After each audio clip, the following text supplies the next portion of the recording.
Hi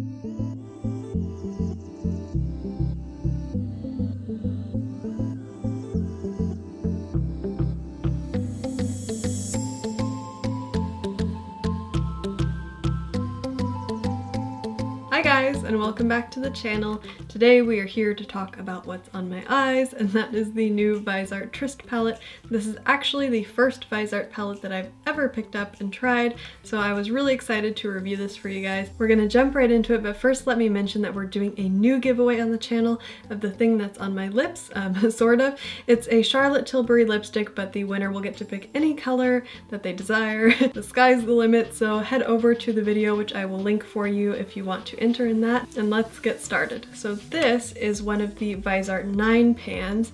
They originally came out with like much bigger palettes, and then they came out with sort of like minis, and now they're doing like these square palettes. I haven't tried any of the old ones, but I had heard that they don't have a mirror, so they kind of changed the design. It's this nice like sturdy packaging, and then inside there is a full-size mirror.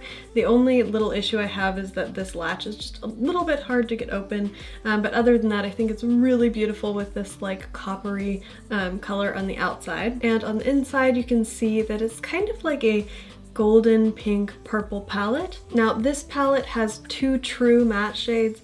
It has one that's like a chocolate matte. It's interesting because the base shadow is a matte, but it has like little pieces of sparkle.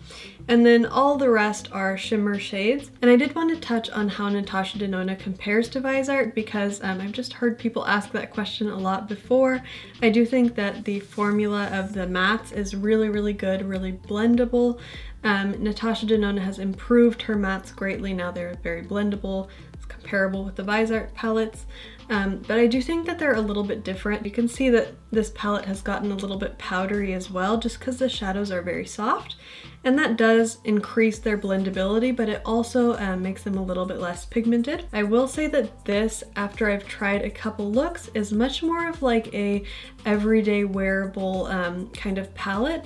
It's not really very like bold, so if you want to create like a very bold purple look, and also everyday looks as well, then I would recommend something more like the Lila palette. You can see the Lila palette has some more like bolder shades compared to this one. For my skin tone, like this shade up here, the peachy one, looks kind of similar to my skin tone already, so it's a nice like blending shade.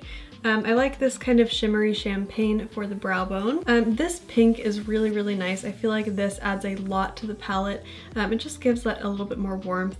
This is sort of like a peachy pink, but it's not like a very strong, it's more of like a subtle kind of shimmery eyeshadow. You have an interesting kind of taupey bronze shade to work with. This chocolate is nice and pigmented. I do like that one a lot. The most interesting shade I think in the palette is this kind of like amethyst color. But I do wish this one in particular was a little bit more pigmented, and also I did get quite a bit of fallout when I was applying this purple shade, so that was just a little bit disappointing. This is a nice kind of bronzy gold shade. This one is pretty intense, and it's also pretty easy to apply. And then lastly we have this kind of eggplant shade. It's a little bit of mix of like purple, a little bit of brown, bronze, and this one is also really nice. Just a little bit of fallout with that one as well. I think purple shades in general are a little bit difficult to do, so that might be why those purple shades are a little harder to work with than the others in this palette.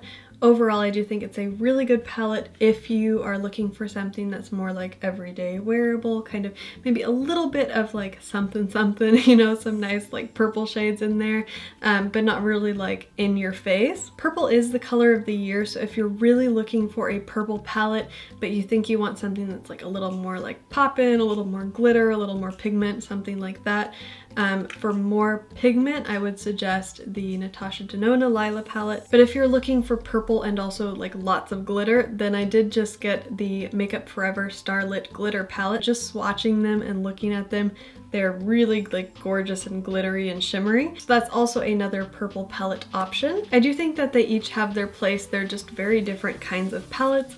I hope you guys will subscribe if you haven't already. Don't forget to enter in the giveaway, and I hope you all have a wonderful day. I'll talk to you again really soon. Bye guys.